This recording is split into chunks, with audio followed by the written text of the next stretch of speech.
river has a private club that might wash a fish out of it to find a that's preposterous. Those fish were here. It's our money that paid for the hatchery. It's our money that pays to take care of the fish. We pay for the workers. They took 2 fish away, never gave them back, continued to take this same amount of money and stock now a cheaper fish. So what's the real explanation behind that?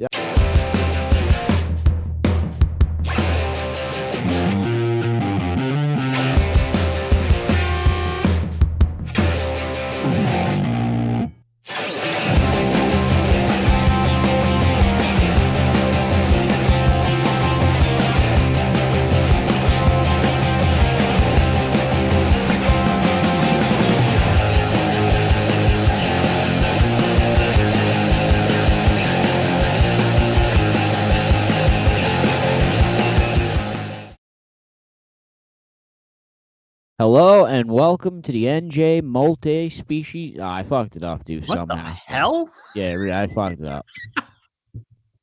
Keep going. Episode 50. Hello and welcome to the NJ multi-species podcast. I am your host, Joe Santiago. As always, my partner, Chris Pereira. Episode 50.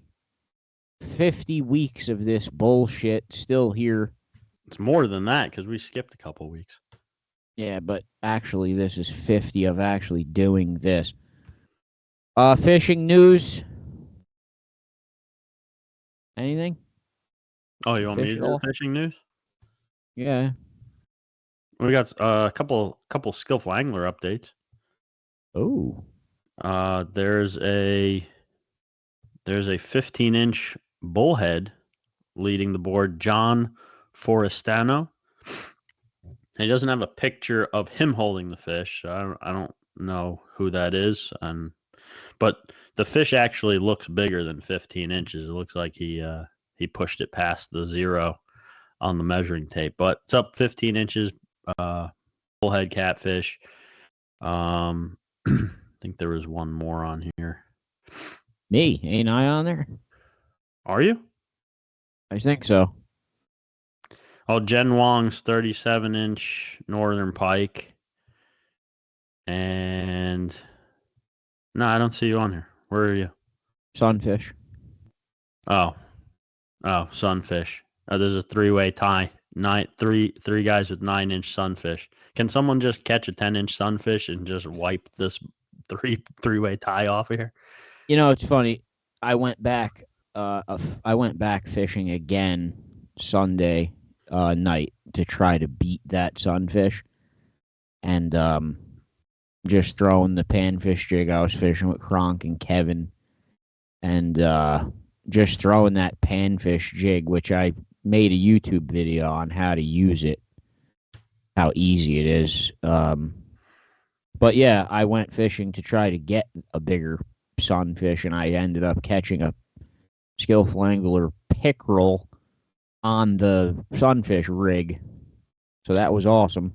So you're targeting bluegills right now? Like, why? I wasn't targeting bluegills. I was targeting panfish, like the basically crappie, perch, and sunfish. But I only caught one sunfish. It was that only one fish, 9 inches. That was it. The second time back, I caught 0 sunfish.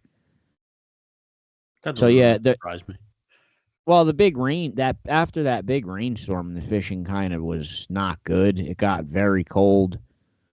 Yeah. I even went back to the same spot where I had crushed the crappies the week before, and we caught maybe like 10, but it was nothing like the week before. Yeah, me and Dwayne went out and tried to get on the salmon again, and the water had dropped. No joke, dropped 5 degrees where we were fishing, and I'd say the entire area where we were killing them was mud brown. And we thought about just bailing on the whole situation and trying something else, but we were able to push back out of that area and find where the clear water kind of started. and we picked away at them a little bit. We had okay action, but it was nothing like it had been. Yeah. It looks like with the forecast by this weekend, we might finally see a little stabilization and a little rise in water temp. Yeah, maybe like normal spring, Yeah. late March weather. But just real quick, talking about the landlocked Atlantic salmon, there's a new leader in that too. I don't remember if there was one on there already, but Yeah, there was somebody. I think this is new though. Terry Todd with a 23.5-inch landlock. Is that new? Sounds new. Yeah, the name doesn't sound familiar. Yeah, they have a picture up. We'll throw it up on the screen. I don't recognize the picture, so I think that one's new as well. Yeah, so tonight's guest is actually Mike. I don't know if it's Avin or Avin. I don't know exactly how he says it. We're going to find out. But we had actually posted a question on Mayhem about trout stockings and stuff. And this guy actually like built his own map of all 50 states and which states stock what. So we thought it would be interesting. Plus, trout season's right around the corner here for us. So it's actually a fairly controversial, debated topic here. So hopefully we'll be able to get him on within a few minutes. Yeah, as usual. Sorry, yeah, he's on his way on. Yeah, the trout. I've heard every argument under the sun. I think at this point, from screw it, don't stock any trout to bring back all the trout. It's bullshit the thing about this whole argument, I feel like, we should save it for till he's on here. Why are we going to talk about it without him? I'm not getting into it. Yeah, you are. I'm just saying, I think the whole thing about this argument is, I don't know, for me personally, I don't know how you feel, but I have obviously my own personal opinions about it. My personal opinion is that it's all just political, disgusting trash, and it just makes me so mad. I don't want to talk about it at all. Because anything anyone's going to come on here and tell me, I'm going to say, yeah, that's bullshit. It's all just political saving money bullshit. That's all it is. Done. I mean, yeah, that's one aspect of it, but I'm talking about just the fact, like, there's brown trout everywhere. There's wild brown trout everywhere. There's private stockings of brown trout everywhere. They grow to pretty decent size, and they're swimming around all over the place. Yeah, but that's only in certain rivers, though, that have clubs, which where you live, you happen to be pretty. I could name 5 rivers right now that have clubs on them. Yeah, and I could name 100 that don't. I mean, we have to. I pay for a trout stamp. I have to now rely on what river has a private club that might wash a fish out of it to find a. That's preposterous. Those fish were here. It's our money that paid for the hatchery. It's our money that pays to take care of the fish. We pay for the workers. They took 2 fish away, never gave them back, continued to take this same amount of money and stock now a cheaper fish. So what's the real explanation behind that? Come on. I don't know. What I was going to say is basically whatever anyone's opinion is on it, and like I have my own opinion as well, but it's one of these arguments where I can't really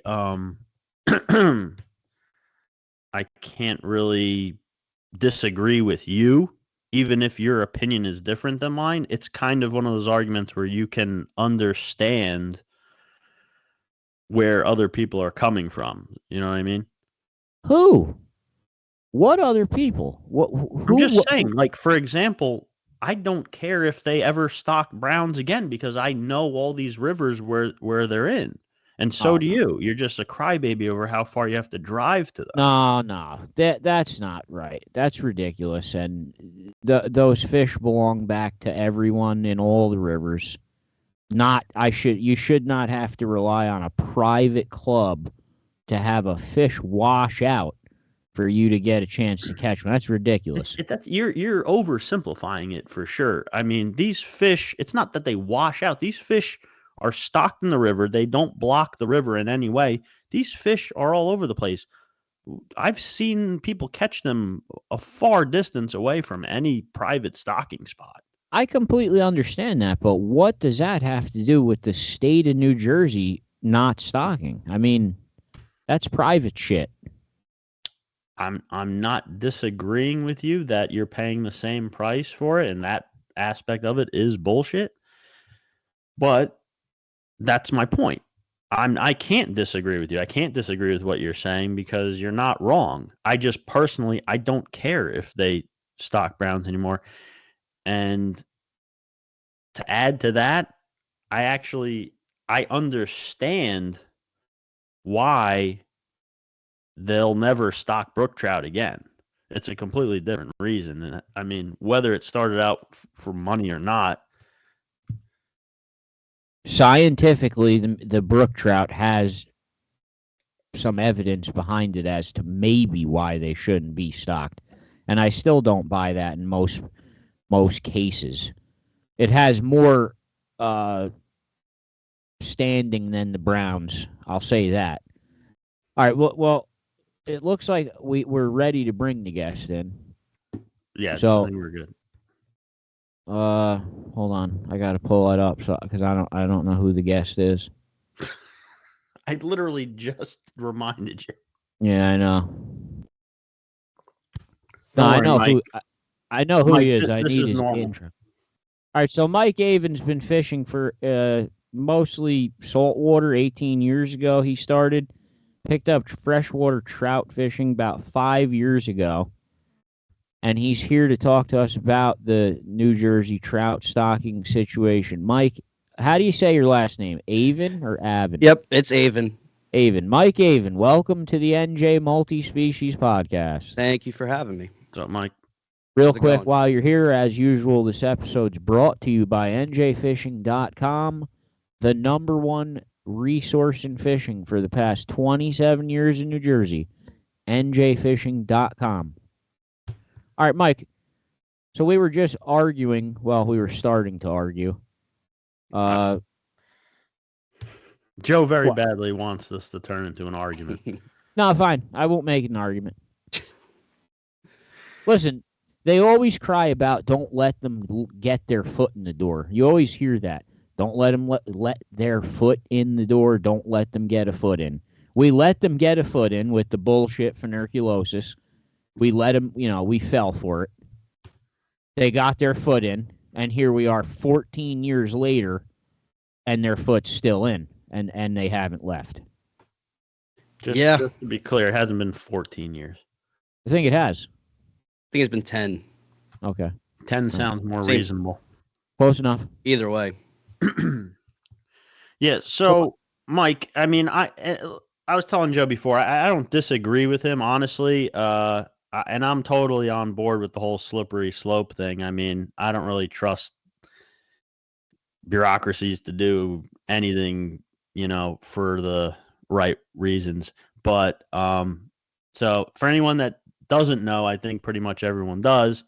The state stopped stocking brown trout and brook trout about 10 years ago or whatever it was. I don't have the exact date in front of me, because of this disease outbreak in the hatchery. Just to clarify that, though, the state temporarily stopped stocking for 2 years because of the disease. Not Right. stopped stocking.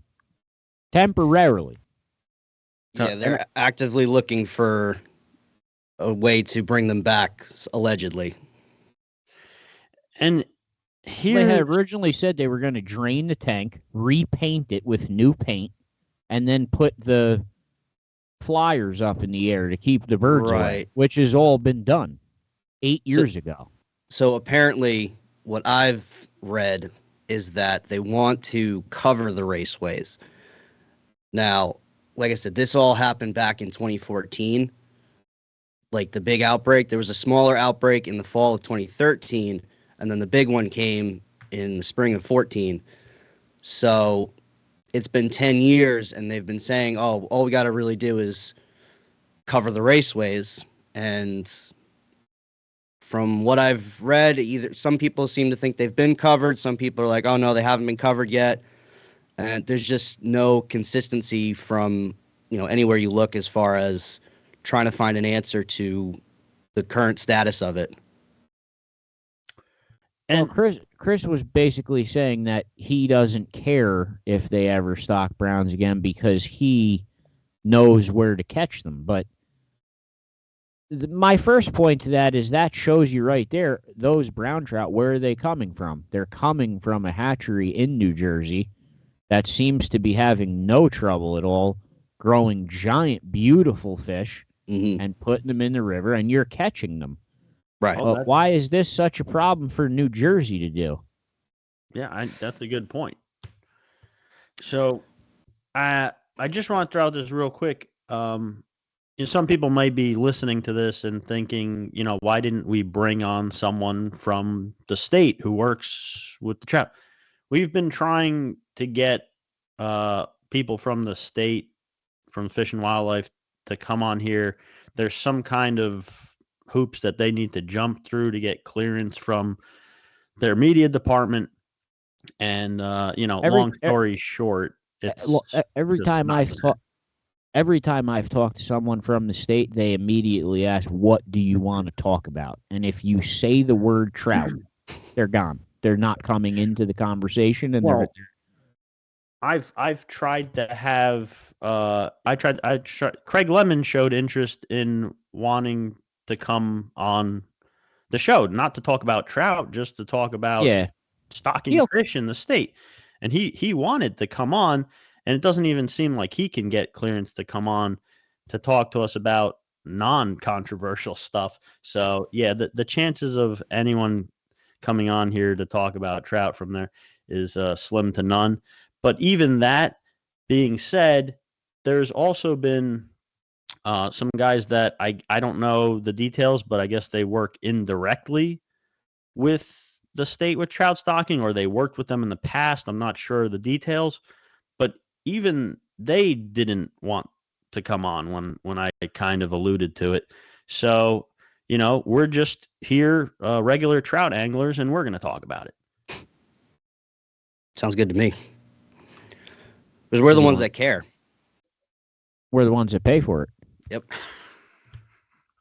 I mean, they're probably paying for it too if they're getting trout fishing licenses, but trout stamps.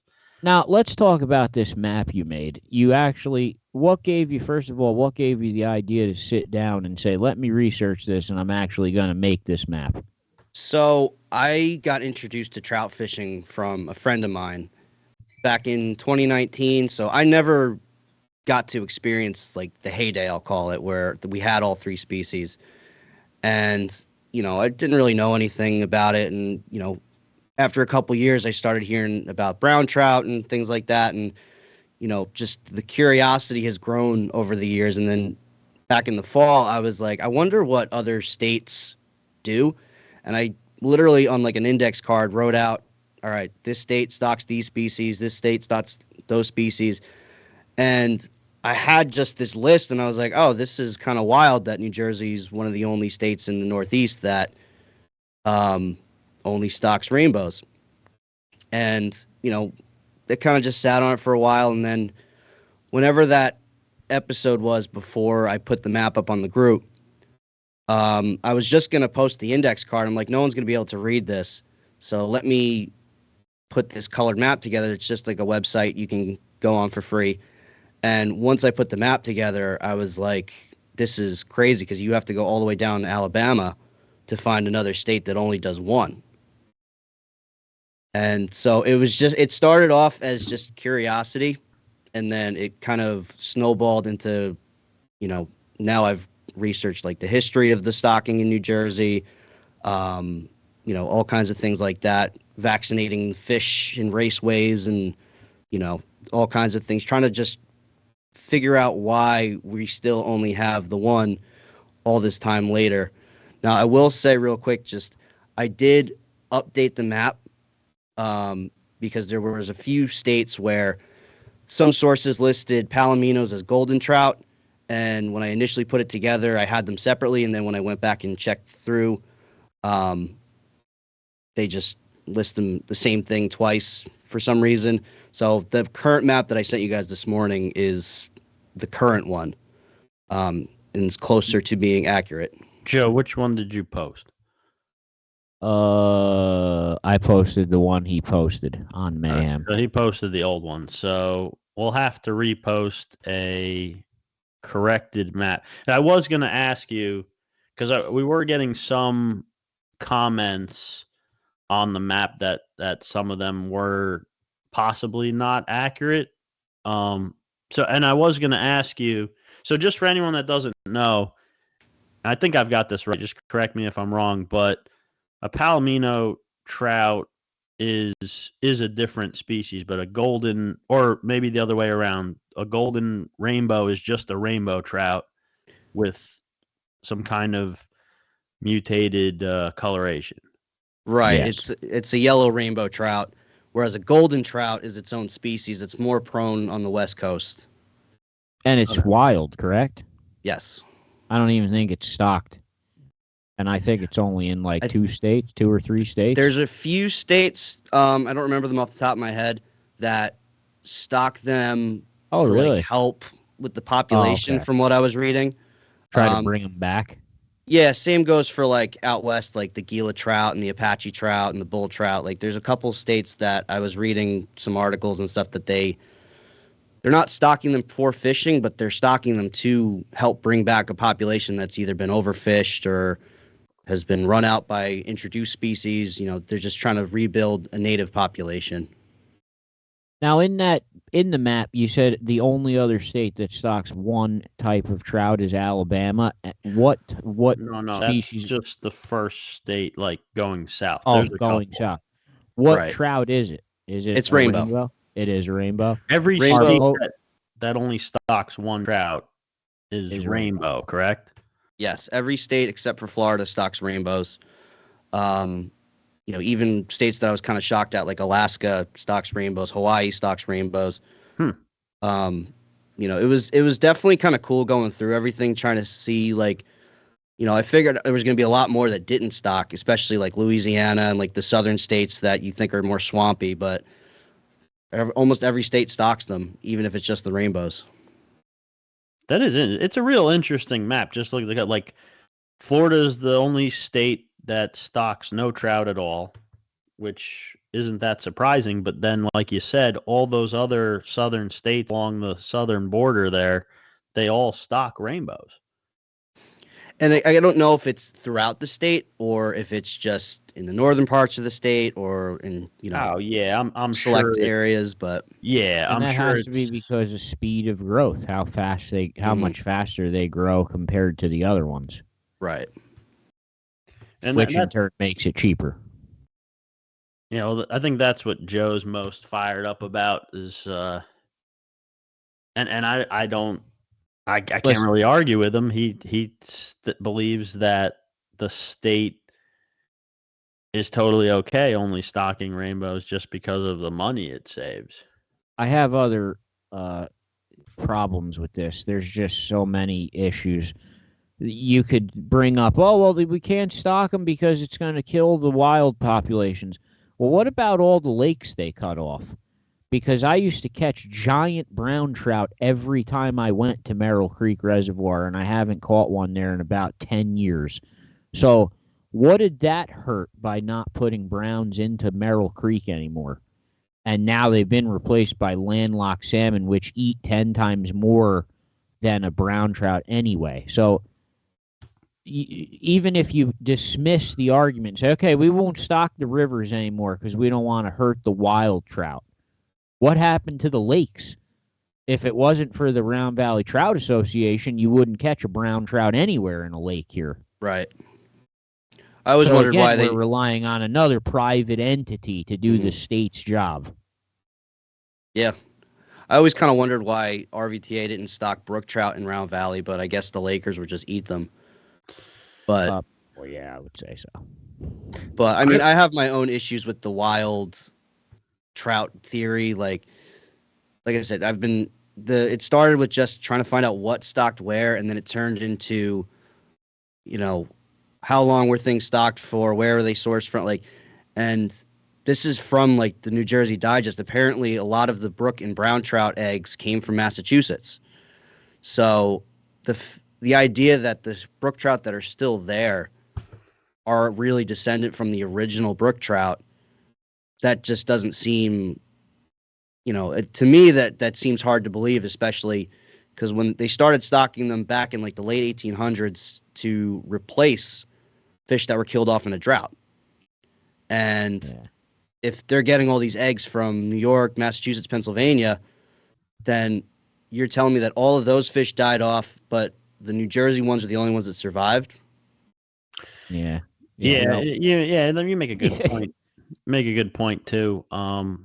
The chances of the genetics of the brook trout here being 100% pure seem pretty slim to me. But also the state of New Jersey, it functions on one hatchery.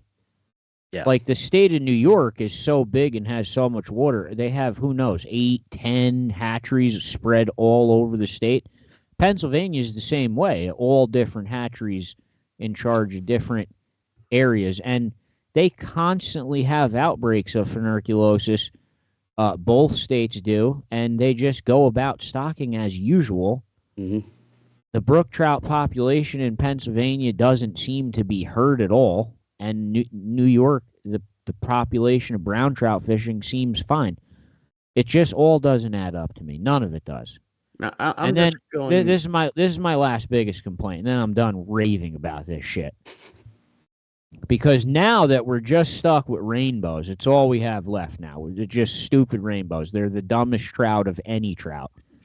Because they'll just eat power bait marshmallows until you could take your 6 chain picture and just, we can't leave yet. I got to get the 6th one for the picture. That bullshit. Whatever. So, but what the state does now is 80% of the big ones, they go into a pond in Garfield in the middle of like a baseball field. The river gets loaded with 9-inch pin dick fish, and all the giant broadstock and holdovers get thrown in like these ponds in the middle of Harrison. Like, what? This is a straight complaint from Andy Still, and I agree with him. Why are we throwing giant state-grown trout into park ponds on a baseball field? Like, let's get them in the river, no? I would agree with that. I mean, they're not going to survive in the ponds as far as I know. I mean, unless those ponds are really deep and, offer a lot of food source for them. I mean, the river, they have a chance at least. I understand the kids' derbies doing it for that, but most of these fish are being held up by like a 38-year-old man the next day fishing in like a 1-acre pond that the state threw a 30-inch rainbow trout. Like, I'm not saying there's none, but like, if you look at some of the fish the guys are pulling out of the river compared to what the guys are pulling out of ponds, even like Aquatunk and Stoke State Forest, they're catching giant trout. Mm-hmm. I mean, well, let's be honest though. They do put big brood stock. I don't know what the hell you call them broad stock. I think they're brood stock. You're so mad you can't even pronounce words correctly. Why? What did I call them broad stocks? Oh, whatever, broad. Anyway, so they do put those in the rivers too. I feel. I mean, I don't know the numbers, but I think it's an even mix. I do get. I don't think. No way. There's no way it's an even mix. I've only got over one. the years a pretty fair amount of. Chris, I'm telling you, I could take you to like Garfield or Little Ferry like on Tuesday night, stocking night, and you could just catch these monstrous, retarded. Oh shit! But you gotta understand too that a lot of how do you know these ponds don't have private entities throwing fish in them too? A lot of these have the PBAs put in trout in there. They pay extra to have trout put in. This is no in-season closure. It's those kind of lakes where there's 80 guys with the vests on, with the chain hanging out, waiting there for the All right, so truck to pull just up. in case someone wants to prove you wrong, you're claiming that the state stocks more brood stock into ponds than they do into the rivers? Oh, I don't know about that because I think the rivers are so much bigger. But yeah, I would say, yeah, if you want to catch a giant trout in the state of New Jersey, you have a better chance in a lake. Dude, I've caught a lot of state stocked rainbow. I used to go on opening day every day. I'd go right in the heart of one of the more popular spots. I mean, I don't go there anymore, but I won't name it just to whatever for the people that fish it. But one of the more popular rivers, right in the middle of northern New Jersey, right in one of the most popular spots, and I'd line up there, not shoulder to shoulder. There's a little bit of room, but with dozens and dozens of people waiting for the start, just as like a tradition type thing, and we'd fish. And there was a stretch there where every year I'd pull at least one of what would be considered a brood stock trout, a brown or two before they stopped stocking them, and then after they stopped stocking them, the rainbows. I mean, and I don't know. I'll just play devil's advocate here because I'm not one of these guys, but because they can't be here right now to talk to us, there are guys that specifically get their trout stamp and their fishing license even to just fish from opening day to a couple weeks into the season for trout. A lot of them are older guys, or for whatever reason. A lot of people, I think a surprising number, and I have no idea what that number is, but a lot of people, I think, just get their fishing license and trout stamp to do that fishing, that Oh, absolutely. trout fishing. 100%. And a lot of these guys, you'll notice, like big time, like trout fishermen, they don't have boats usually. They're just trout fishermen. Right. And I mean, I feel bad for them in a way. Like they would be mad, that they should be as mad as you are. And that's how I understand that side of it. But for me personally, like I said before, I don't personally care if they stock browns again. Just in case if you're watching this and you don't know because maybe you're too young or you didn't fish yet, the trout stocking season in New Jersey used to have the first 3 weeks were all brook trout. So you would go, every river that was stocked for the first 3 weeks was all brook trout. The next 2 weeks after that was all rainbow trout. So you had the 2 weeks of rainbow trout. For those 2 weeks, I didn't even go fishing. I would do something with my boat and avoid rainbows altogether. Then the last 3 weeks of the season were brown trout. And that was how it was every year, and it was phenomenal. And as the trout season progressed and you kept going, the species of trout that were in the river kept changing. And it was awesome, and you had to always change baits. That's another thing. When the state of New Jersey, before I lose my train of thought on this, the state of New Jersey pulled the browns and the brookies. They definitely hurt the bait shops because the brown and brook trout sell a lot of bait, especially fatheads that rainbow trout don't sell at all. You don't need fatheads to catch rainbow trout, and if you're buying fatheads for rainbow trout, you shouldn't be trout fishing at all. I mean, come on, you don't need fatheads to catch any trout. No, but I'm saying those trout, those were popular baits being sold. Salted minnows, gone, don't exist. Fatheads, gone, don't exist, don't need them no more. That hurts the bait shops. I mean, those 3 weeks of stocking brown trout, we were always looking for fatheads. Everybody was. Really? I will say, I mean, I didn't trout fish when that was happening. When I started trout fishing, it was just they all went in during that closed period, and it opened, and you fished for them, and whatever was there was there. And you just kind of learned over time, this section of this river gets, all three species. This section of this river gets mostly rainbows. This section of this river gets a couple more browns than the other spots.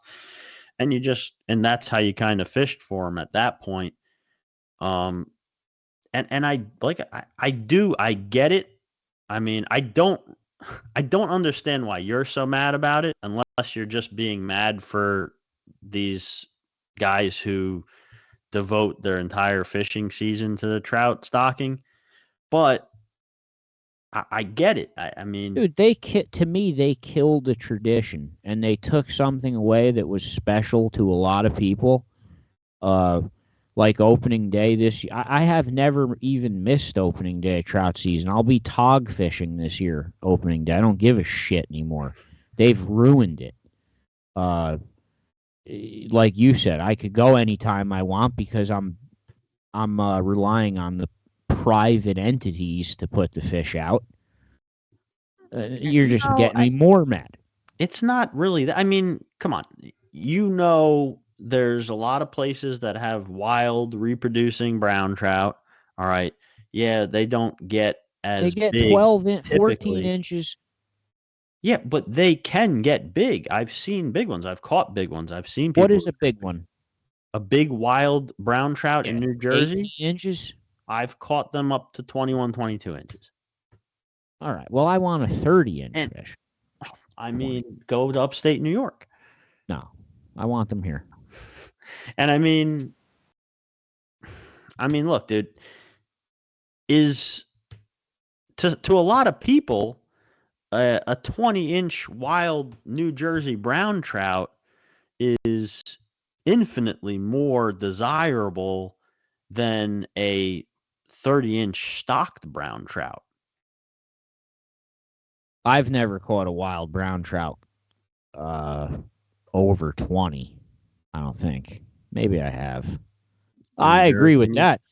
I'm not disagreeing with the wild trout thing, but that's just a completely different topic. Well, I mean, you're so pissed off about that they're only stocking rainbows, but the only real argument you have is that it's harder to find a bigger brown trout. But it just makes it more desirable, no? No, there used to be brown trout everywhere. And brook trout. Everywhere. But those are state stocked fish. I mean, they are what they are. It's and fine. Then every time you went fishing in May and June after the season stocking had ended, you could always catch all three. You never knew what was going to happen. Now everyone knows it's just going to be 8,000 rainbows and then go home. It depends where you go. Chris, stop talking about the 3 fucking rivers that have a club on them, because there's 100 other rivers that don't. And there's plenty that you don't even know about. There's hundreds of rivers that don't have clubs on them. There's hundreds of lakes too. There's hundreds of lakes too. Where how many can you catch lake trout in? How many can you catch landlocked salmon in? What's the point? What does that mean? What's the difference? Exactly. What's the difference? That doesn't matter. There could be a million rivers. If there's a good amount with what you want in it, who cares what the other ones have in it? You're basically saying that you don't care because there's some clubs by your house. That's your theory. Like, what about the rest? What does it matter where they are? If I lived somewhere else, there'd be one there too. No, there's not. No matter where you live, you want one. You basically live in New York City, so you don't. I don't live. Fucking useless. I have the Saddle River right here, which is a very popular wild trout river, and I have the Ramapo and Wanakee River here. So then, what's your complaint? Those rivers don't hold over fish? There's no clubs on them throwing out big brown trout for me to catch. Like that's one anomaly. So your whole argument is that you live in a shitty area in New Jersey? No. The argument is that you are basing the entire water supply of New Jersey off 3 trout clubs that threw some fucking browns out. Now, it's crazy. You keep using this number 3, and it's ridiculous. There's at least 5 rivers that I can name right now that have multiple clubs on them. Oh my God! All and right. These clubs stock fish. The 1,300-mile-long Musconetcon River has 3 trout clubs on it. Great. I'm sure they're stocking the whole fucking thing with browns. It's ridiculous. fish can swim. You realize that, right? If they're stocking the river, they're stocking the river. Those fish can go anywhere where it holds. Mike, what do you can Mike weigh in on this? I don't know. I'm just enjoying this. Shut up. I'm not enjoying it at all. It seems ridiculous. Mike, okay, Mike, you've been trout fishing for less time than either of us. Have you figured out that a lot of rivers have wild brown trout in them? I'm starting to, in the last couple of years, find where they are, but definitely not as aware as I know where rainbows are, because rainbows are in every river that are, in my vicinity. But as far as the brown trout go, it's been a struggle to locate them just, because I'm mostly fishing by myself. But I know where they are, but they're not all over the place. Well, let me ask you this. Would you be more excited to catch a state stocked 25-inch brown or like an 18-inch wild brown that was probably born here as a fingerling in the wild and grew to that size? I mean, probably excited for both. Maybe the brown a little bit more because I know it's harder to find. But wild brown, you mean? Yeah, but not by much. I mean, I'm just happy to catch a fish most days. But I think I would probably be more happy with the wild, but not by much. And again, Joe, I'm not arguing this point in a way that like I would go against you and try to fight you on getting the state to start stocking browns again. That's not what I'm saying. I'm just saying, personally, I've fished enough places where I can catch brown trout of size that I'm and I know a lot of guys are in the same boat as me. John Grab-a-Granny. Those are wild, though. Right. And he's totally fine fishing for just wild brown trout, even though they don't get as big. You cannot base the 100,000 trout fishermen of New Jersey off of John Grab-a-Granny's hobby. Not. Yeah, you are. No, I'm not. You're saying, me and John Grab-a-Granny have no problem catching trout, so we don't really care. Well, that's not good. You saw all the arguments under this post. You saw the comments. You saw how many people don't care if the state ever stocks brown trout or brook trout ever again. Or if they even stop stocking rainbows. They don't care.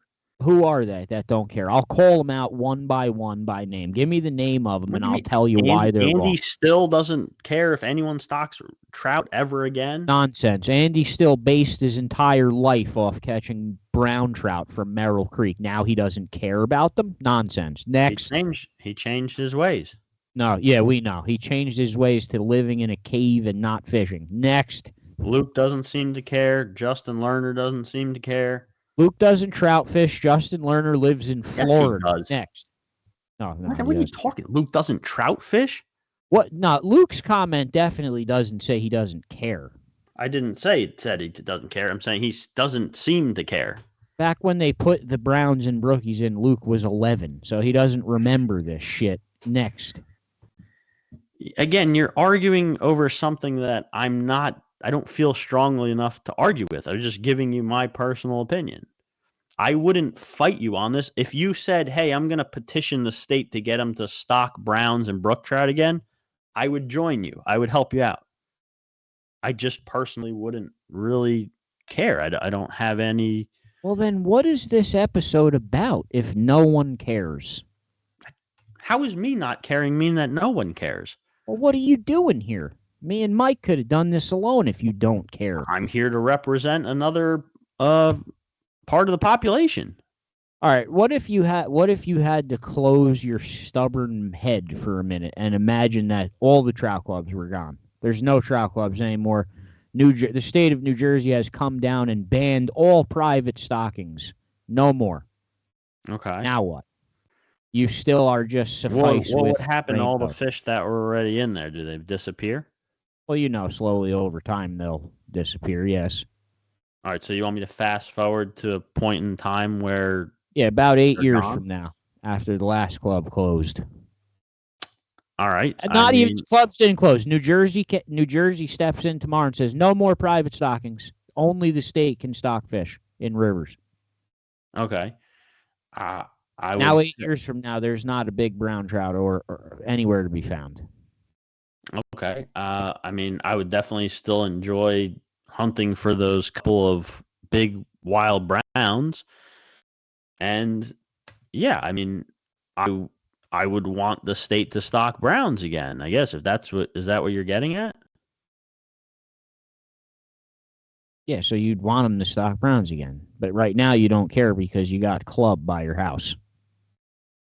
There's no club by my house, first of all. You just hate driving. I mean, Jesus Christ, you complain every time you have to drive anywhere to go fishing. Oh, I know. You're such a big fan of driving. You're always so excited when it's far away. I still do it, don't I? No, and you complain the whole time. Wait till Lake Apacon starts next week. I'm going to be recording him on the boat when he's got to go home.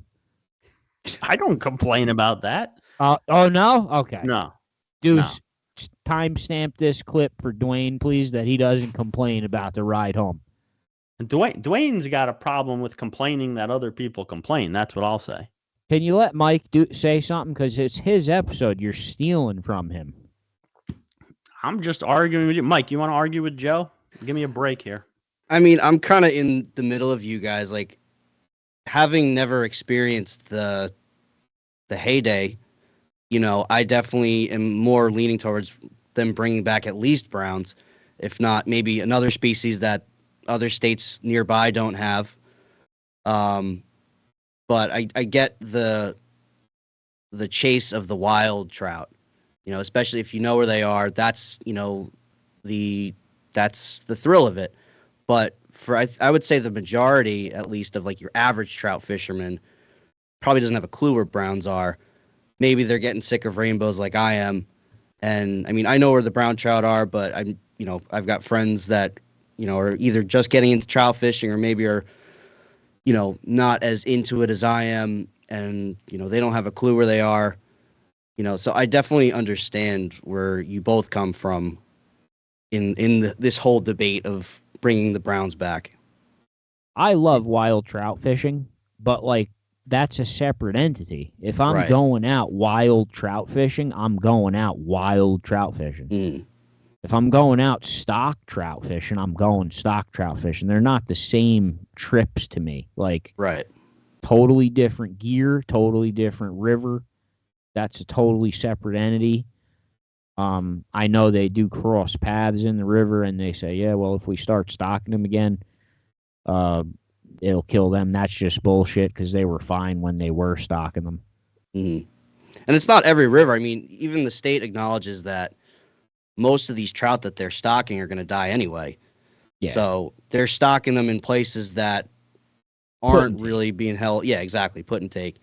So to me, I don't see the point in it's not like they're trying to establish a brown trout population in the southern part of the state. They know they're going to die if they put them in there. They know they're going to get taken.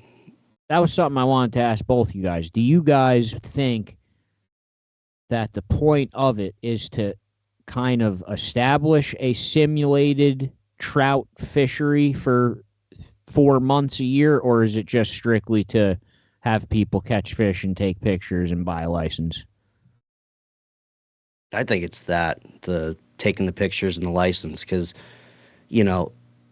that I think the fact that there are streams and rivers that do naturally reproduce, that just, that helps their argument for not stocking them. But, the remainder of the trout that they're putting out there, I think, you're not a trout that's getting stocked in Ocean County is not making it very far. Yeah. No. So, right. So, I mean, Joe, based on the other stuff you've been arguing about, do you believe that South Jersey should get any stocking of trout? No, I mean, there's definitely a place for the put and take.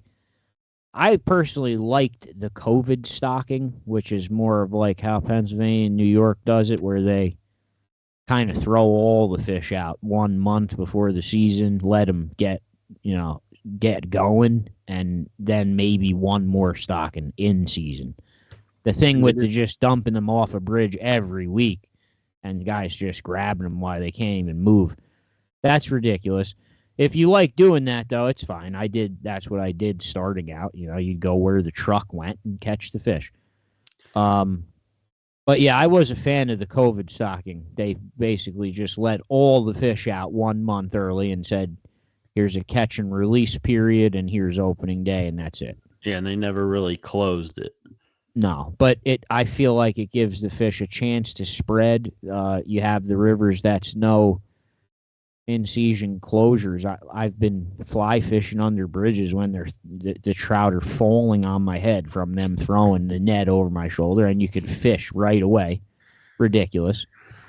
And then even the 5 p.m. Well, we're going to stock them at 10 a.m. and you can't fish till 5 p.m. Like they just fell off a 25-foot high bridge and you gave them a 4-hour head start. Like they didn't move. They're still right there. It's just ridiculous. Well, you know what? The more we talk about this, and this is a surprise to me, I didn't think I'd feel this way. The more we talk about this, the more I actually find it harder to argue with what the state is doing. Because think about it this way.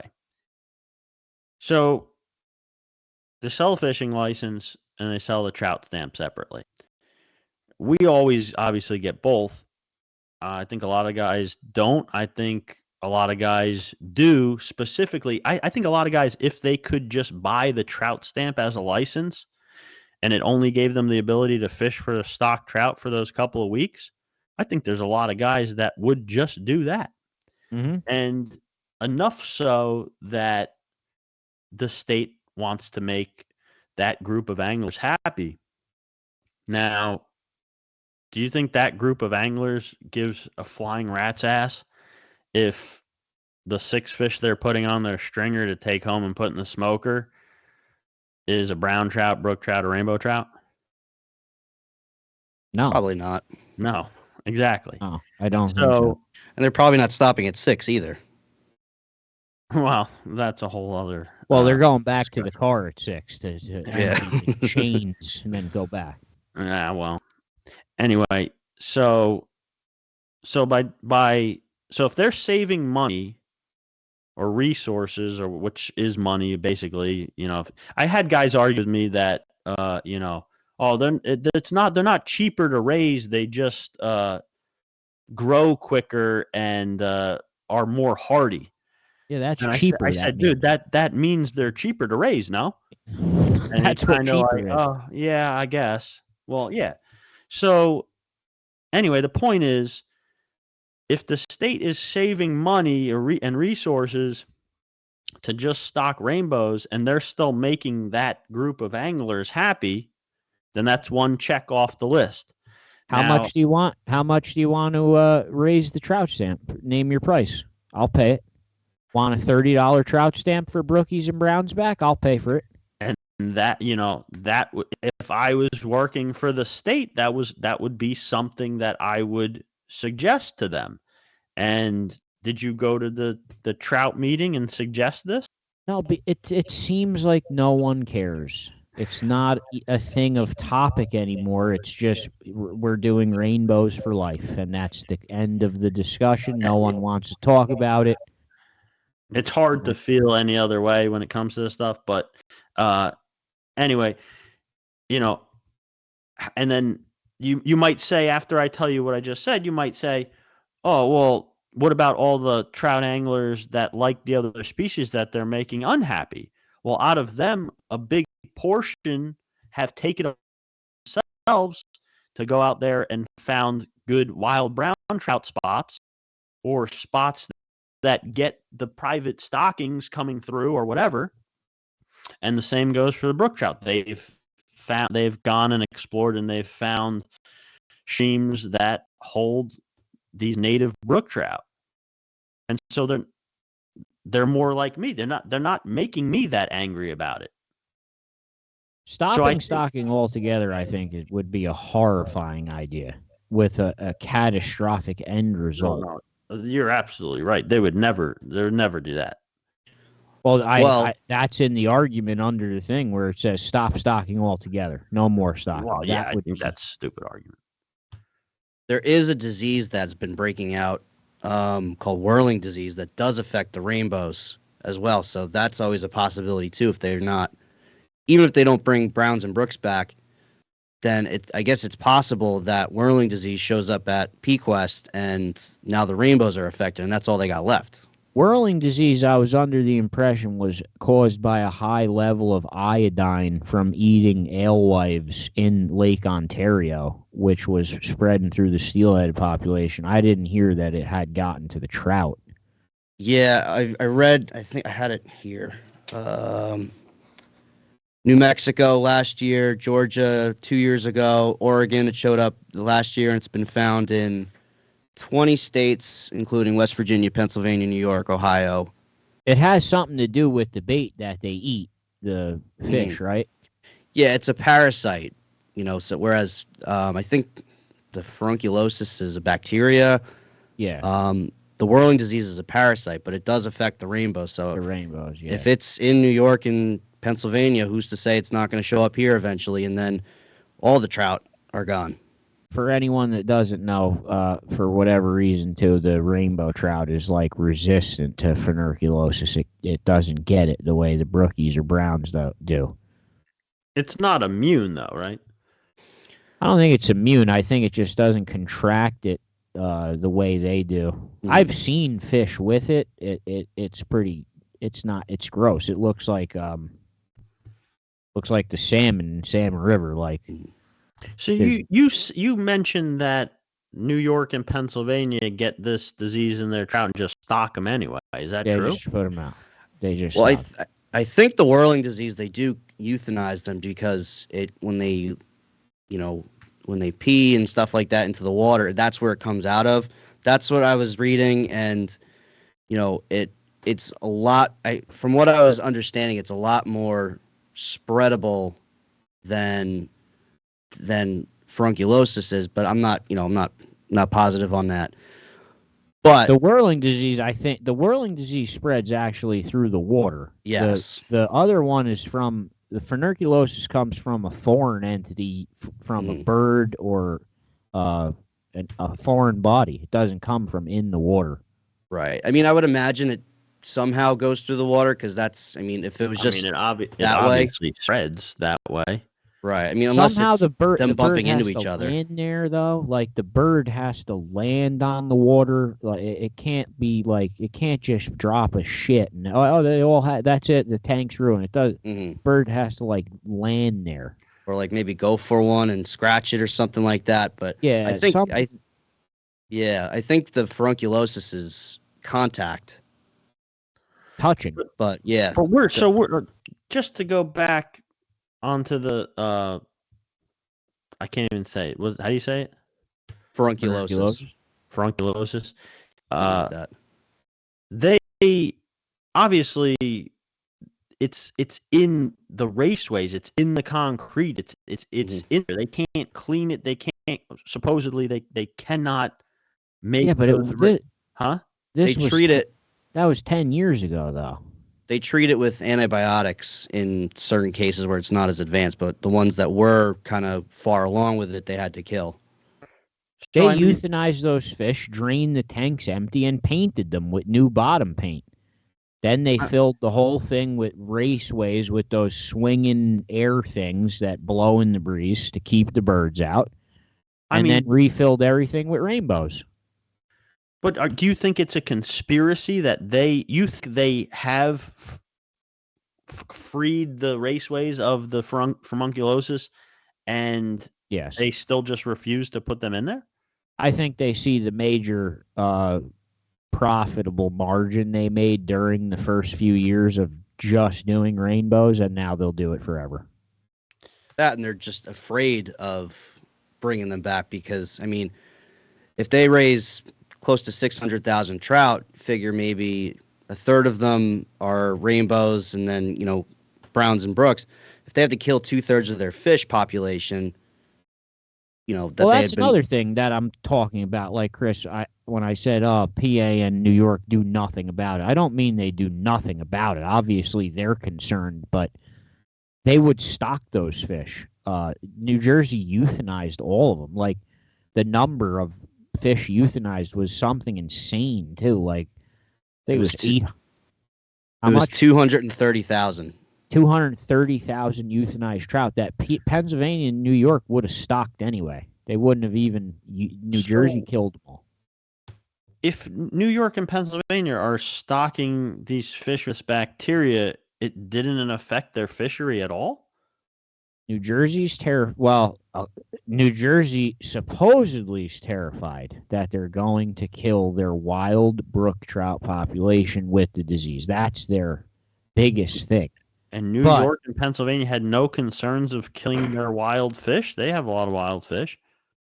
The brook trout is also the state fish of New York too. And it's not Mike, you know any info on that? How New York stocks those fish anyway? Not compared to New Jersey. I'd have like numbers of like how many they stock. They definitely favor the browns over rainbows and brook trout. But you wouldn't know tuberculosis wise how many fish they. No, they were. Because I was trying to find specifically furunculosis in other states, but every time I would search it up and like look into it, everything came back to Peak West. So I have a feeling that was one of the bigger outbreaks. Yeah. Because like I said, once you start searching for it, that's all that comes up. No matter, what search engine I went through, it just kept bringing me back to the state of New Jersey. Now maybe it's because I'm in New Jersey searching this up, but that seemed to be the biggest one. It's not. It's probably not because you're in New Jersey. It's just because New Jersey sucks. Jesus Christ.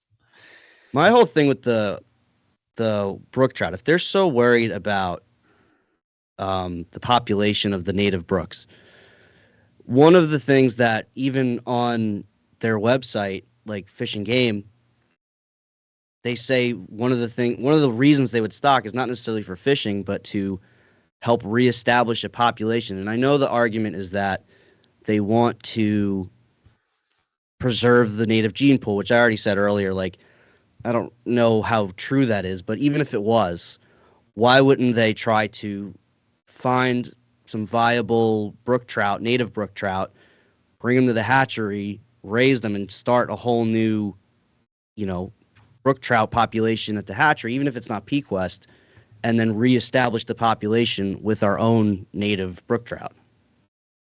I'm guessing that would be pricey. Do we have to reestablish the population? I mean, that's their whole point of not stocking the browns in those streams again. Well, and here's another tidbit that's going to help your argument in that sense. They still let these clubs and private entities stock brown trout into the same rivers that have tributaries that are considered native brook trout. Mm-hmm. So it's kind of hypocritical. Yeah, that's really their weird. argument. Why do they still allow private entities to stock, but it's no good for them to do it? I have no idea. I don't honestly know if the hatcheries that private entities have to, like the hatcheries that private entities use to get their brown trout and tiger trout and stuff. I would imagine and hope that those hatcheries have to kind of prove that they, their trout have a clean bill of health in some way, like they get certified in some way monthly or something. I don't know. I guess so. You... I mean, I'm sure I don't watching them. And a lot of times too, they're getting them from out of state, so it's not like they're only getting them from New Jersey hatcheries. So who knows once you cross those state lines, what kind of regulations are in place and how much cross-checking there is from New Jersey to say like New York or Massachusetts. Well, the salmon aren't even coming from here, right? We're trading for them. We trade northern pike to Massachusetts, I think, for the something like that. I think is it New Hampshire? I think it's somewhere in New England. I think it's somewhere up there. They trade for them. But I mean, like I said, I'm sure they have some kind of process.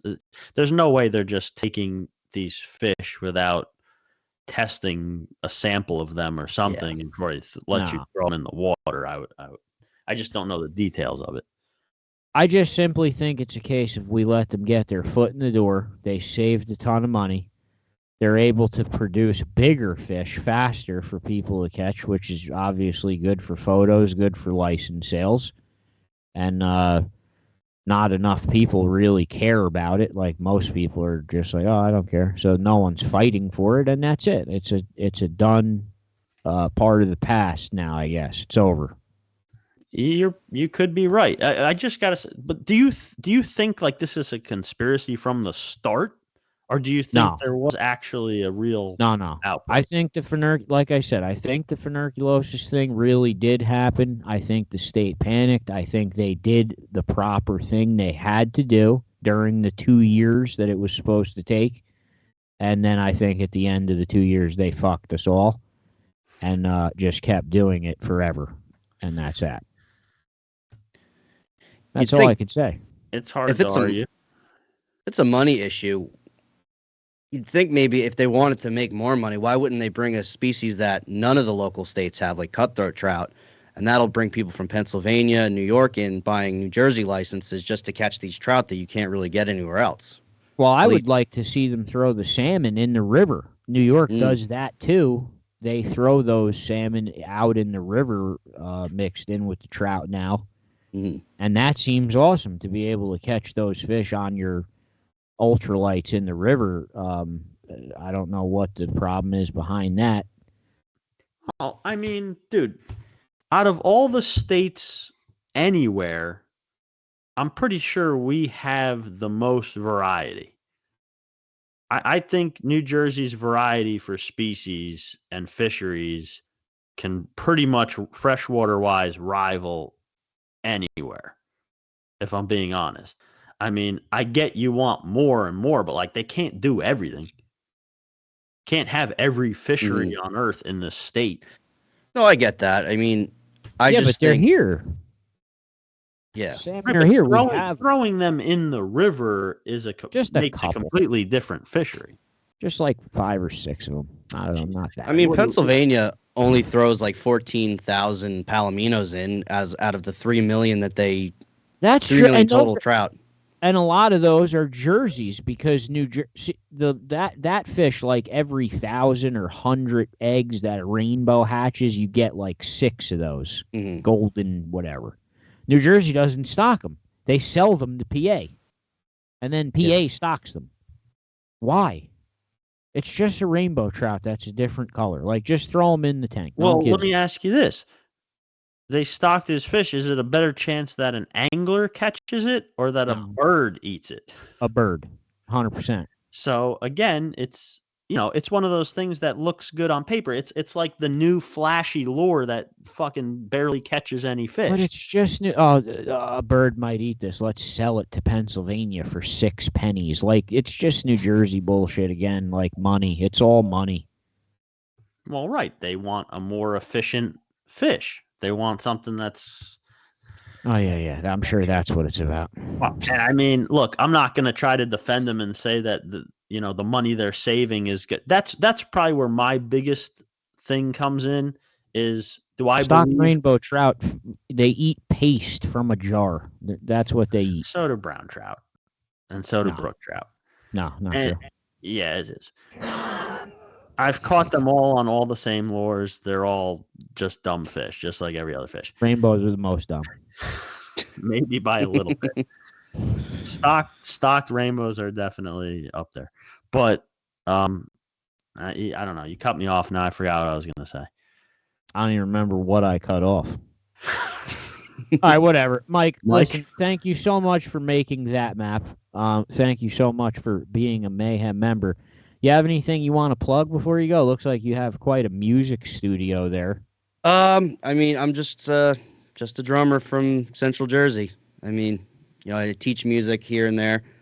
Just a drummer that likes rainbow trout fishing. Yeah, I teach at a school of rock, so that's. Oh, nice. That's kind of my thing right now. But yeah, I mean, just I got my Instagram is Mike_Avin, and then I got a fishing one that's just Mike Avin Fishing. Mike Avin Fishing. All right, well, listen, thank you so much for doing this episode with us. We're sorry Chris Thanks was for so having me. rude and obnoxious. I apologize for your behavior. No, this was great. Chris, you want to say anything? Sometimes he doesn't say bye or anything. I don't know. He likes to play this game, and I wasn't rude at all. I thought it was a good discussion. I honestly wish that we could have had one of those episodes with just a panel of guests. Justin Lerner was going to stop in, but he had to go to the dentist. He ate too many lollipops or something, so he had a cavity and his tooth hurt, so he couldn't come on. But I feel like I represented a lot of his opinions as well. We had him and I, learned a lot of New Jersey's trout fishing together, and I think we share a lot of the same opinions. But yeah, it's just one of those things. Like I said, I wouldn't argue against what Joe's opinions are necessarily, or your opinions, Mike, which are somewhere in between the two of us here. But I will just say, for you, you want to find more brown trout, and for anyone listening, honestly, if you go on the Go to list, Pennsylvania or New York. well, that is an option. But if you want to stay closer to home, and you go on the NJ Fish and Wildlife on the trout page, go to the magazine that they let out every year with the regulations. Go to the trout page or look it up online. Go in there, and they have a big list of different trout streams, and they call them different things. You've got trout conservation areas. You got wild trout areas. You've got brook trout conservation areas. That's going to be your biggest guide. It's fairly accurate. I will say there's a lot of good brown trout streams and brook trout streams that aren't even listed on there. But if you start exploring and you use that as a guide, it's pretty accurate. Some of them aren't as good fisheries as you'd hope they are, but a lot of them really are. Yeah, that's how I found the brown hole that I found was through the magazine. Yeah, it's not just some crap they throw together. It's fairly accurate. But I will say, like, if you keep exploring, you'll find that, if anything, that list underestimates how many pretty good wild brown trout fisheries there are, and native brook trout fisheries. All right, that's it. Because the wild brown trout just has nothing to do with this. Mike, thank you so much. I know why. Mike, I know what this is all about. He likes to fly fish, and he can't catch the real trout fly fishing. So I already said I like wild brown trout fishing. I'm done. That's it. No more. Thank you so much, Mike. Thanks for having me. All right, Mike. Take care. Thanks for coming in. Have a good one. And I love wild brown trout fishing, but it's like I said, it's a separate entity, something separately I do. All right, who's the guest? What are you so angry about? I'm angry at them for taking something else away. I understand that, and I'm with you in that aspect. But if there's nothing you can do about it, are you really that angry about it? I think if there was enough fucking people that said, hey, we're not buying trout stamps anymore until you give us back our fish, you would see a result. You're absolutely right. But as I mentioned before, most of the people who are buying the trout stamp don't give a crap what kind of trout it is. They're just there, trout, smoke them, take a picture, whatever.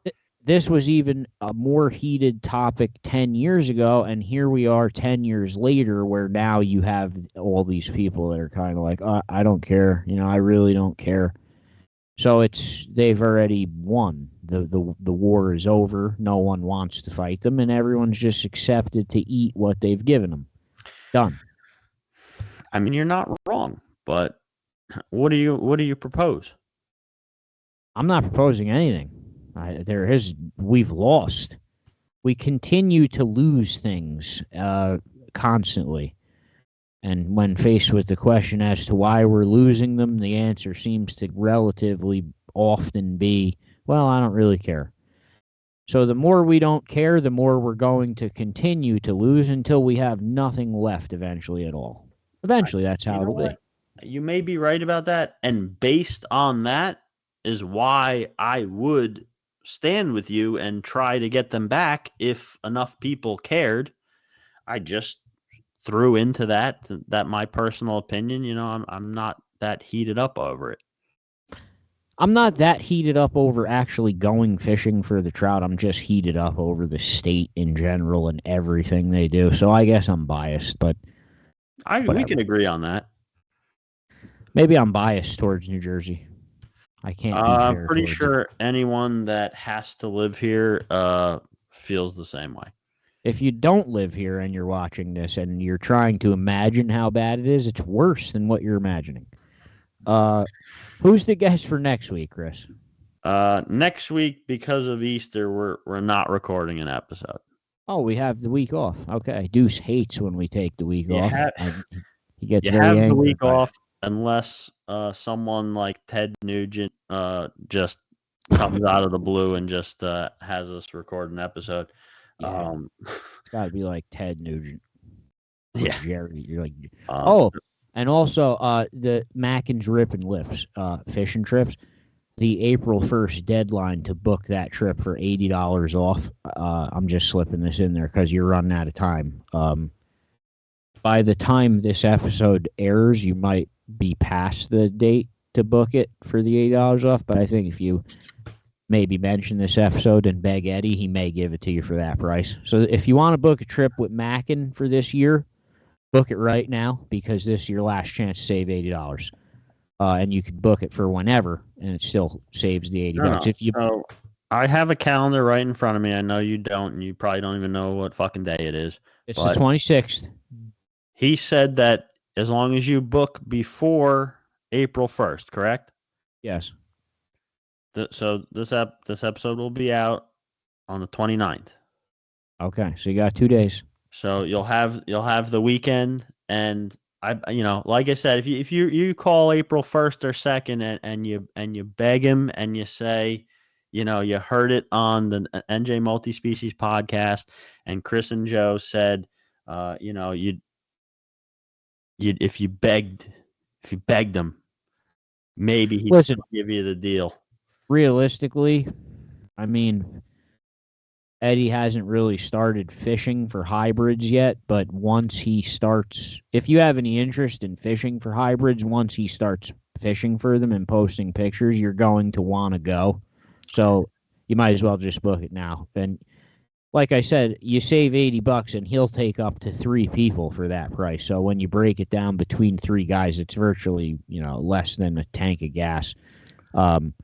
To go just catch monster hybrids. So it's really awesome. I would book it. I have one of my own booked for me and my kids already. So it's just, and Joe, you have your own boat. It's not that expensive. It's worth the price, to be able to not worry about the boat and the fishing. You just get to fish with your kids. I don't even need a hard work. I don't even bring a rod. I bring a bottle. I bring a cooler with sandwiches and drinks for the kids. And Eddie brings everything. He brings all the rods, the bait, the tackle, the boat. I don't bring nothing but myself and food. And your kids. Don't forget your kids. Sometimes, yeah, bring them. Or either my kids or Kronk. I'll bring one of the two. All right, who's the guest for next week? So the guest. Oh, we're off. We did that already. Right. The guest the week after that is Ed, who is a hunter that we met at the Deer Classic banquet, who holds, and I don't remember the exact record he holds, but he holds the record for, I think it's a retired record for one of the deer. I don't remember the specifics of the record, but I'm pretty sure I think he shot the biggest typical whitetail with a muzzle loader, I think. All right, I feel like you're just pulling that out of your ass, but he shot 166 scoring buck with a muzzleloader. If you're right about that, I will I don't know. I'll figure out something. All right, it better be good. But yeah, he had some really cool stories, and I don't know how much detail he'll share about his hunting techniques, but he had some unique stuff that he was telling us. So I don't know. We'll see what he'll share here with when everyone's listening. But And they're fishermen too. They're fishermen out of the Point Pleasant area. right, yeah, they're complete outdoorsmen. Yeah, No. we met these guys. We ended up actually we couldn't find a seat, and these guys happened to have 3 seats open at their table, and we just ended up having to sit there. And they ended up being really cool. And one of the guys ended up having a hunting state record, so we ended up asking him, and he's coming on the podcast, so that should be cool. Yeah, no, So that's that'll be 2 weeks, but we're off next week. This week, the weather temperature finally looks like it's going to give a shot at maybe a little warmer stabilization. I might possibly be doing the first night creep of the year, maybe with Dwayne. Chris, I'm sure you'll end up there too. If that's against my better judgment, yeah, probably. Yeah, the first one's always rough because you never know when to go for the first time, and we usually go too early, and it's just cold and horrifying. But there's just something in our broken brains that, like, I don't know. For me, if Dwayne says, "Hey, yeah, I'm going," and Joe's coming, I can't say no to it. Yeah, you gotta go. Because you have to. In my head, if I don't go, you guys will have the most unrealistically epic night of fishing. Well, I'm ever. open to that. That'd be great. But also now, when you go crappy, I can't allow it. When you go crappie fishing now, or like any fishing, and it starts to get dark, and you're like, "Oh, well, we should be leaving." Now it's not leaving time anymore. You're just restarting again because the night. But remember when we used to do that? We'd crappie fish all day and then night fish. That was horrible. Like, it was just the worst. But you couldn't leave. You had to stay. It's not even the lack of sleep they get. I don't care about that. I'll go 2 days in a row without sleeping, and I'll get a small coffee and make it through work. I don't care. It's just that, like, I don't know. There's just something. Because there's any second, just some gargantuan monster could grab the at any second. You never know. And there's been those nights where we've just gone hours with nothing, and all of a sudden somebody hooks a beast. It's not even a species we were there for. You just have to be there for it to happen. Yeah. And you got to be there for a long time without sleeping. No, I mean, the longer you're out there, the less you leave up to luck. And I know there's something about being out on one of these lakes with walleye and or hybrids at night. It's just so cool. It just adds like this added like mysterious aura to the whole thing. And it gets better as it warms up. Right. You're not freezing to death anymore.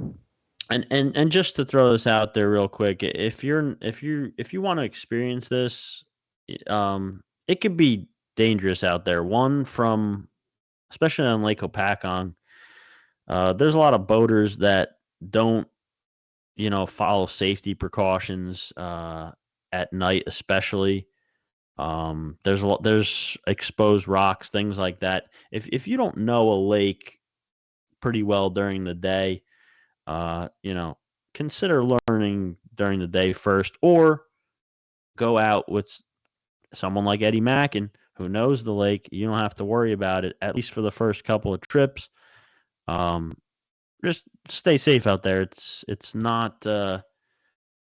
Well, if you don't like staying up all night and freezing your balls off, Eddie is very good at catching them during the day, which I am not, which is one of the ways I think I met him like a long time ago, because I was like, how are you catching these during the day? I got to stay up all night for this shit. So, yeah, if you don't want to stay up all night, he could still pull it off during the day. But the night thing is cool to experience. Other than that, our website, njmultispecies.com, is now running. The store is open. People are buying our gear.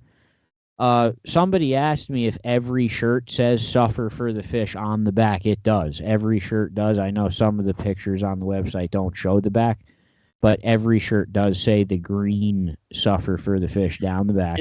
I mean, are people asking because they don't want it? Because I'm pretty sure. Oh, they do want it, but there were some shirts on there that, like, you can't see the back and you just see the front. And they're saying, does that have "suffer for the fish"? So yes, the answer is yes. Every shirt says "suffer for the fish" on the back. And we pretty much have direct control and contact over the making of these shirts. I mean, Deuce makes them himself. Yeah, so Well, he doesn't sew the shirts. Obviously, he buys the shirts and then he puts.